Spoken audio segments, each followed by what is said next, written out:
Saya diminta oleh Bapak Wali Kota waktu itu, Bapak Jokowi, untuk membuat sistem BPMKS atau disingkat Bantuan Pendidikan Masyarakat Kota Surakarta. Pada waktu itu saya menerima data sebanyak 110.000 siswa, tetapi setelah saya verifikasi data hanya terserap 65.000. Nah, jadi dari situ muncullah duplikasi data. Karena muncul duplikasi data, yang seharusnya anggaran yang dikeluarkan oleh Pemkot Surakarta sebesar 23 miliar, itu hanya terserap 10 miliar 600. Kurang lebih seperti itu tahap-tahap awalnya. Setelah itu pada tahun 2012 BPMKS diadopsi oleh Bapak Joko Widodo, dirubah menjadi kartu pintar. Nah, itu asal mulanya adalah kartu BPMKS Surakarta. Baik. Terima kasih. Itu meliputi apa saja sih Pak Wahyu dari BMPKS itu dengan buku pintar, apa bedanya? BPMKS itu sebenarnya adalah bantuan untuk masyarakat Kota Solo dari tingkat SD, SMP, SMA. Nah, dari situ sebenarnya siswa sendiri bisa di-cross-check, mereka tidak menerima bantuan itu.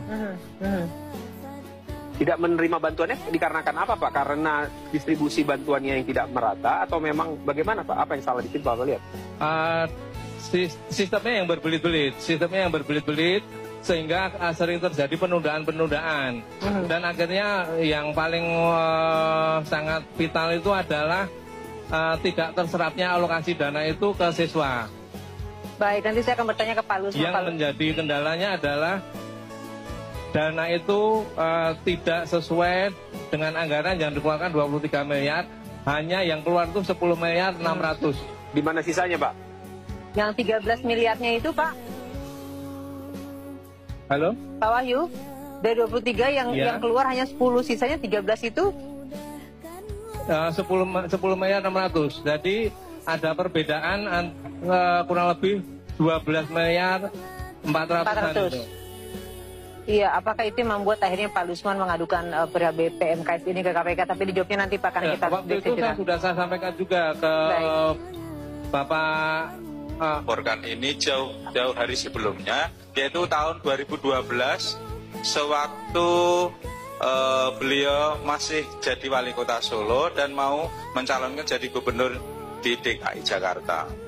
Nah, karena karena kebocoran tersebut, dugaan korupsi yang dilakukan tersebut, maka kami tidak rela sebagai masyarakat Kota Solo, sebagai sesama warga kota, kami merasa malu, merasa prihatin, sekaligus kecewa terhadap beliau karena orang Solo itu sama sekali dilarang berbohong, apalagi sekarang menggarong uang rakyat, menggarong uang umat Islam, uangnya fakir miskin, yatim, piatu dan sebagainya. Ini saya terpanggil untuk meluruskan ini semua agar kalau memang digarong uangnya jangan sampai nanti dimakan, kalau bisa dikembalikan ke masyarakat Surakarta. Tetapi modus operandi ini kami yakini itu juga dilakukan sampai di Jakarta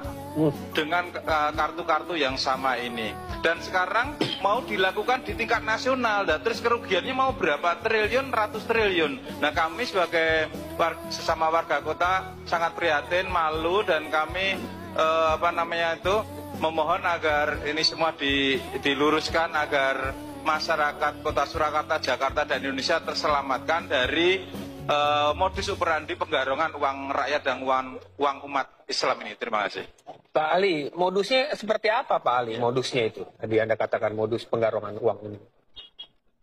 Ya, jadi seperti yang dijelaskan oleh Pak Wahyu tadi, jadi ada program yang bernuansa sosial, bernuansa charity, tetapi sebenarnya di balik itu dia menggarong dari sana dengan penggandaan siswa misalnya dan sebagainya. Nah, penggandaan ini kan kemudian menjadi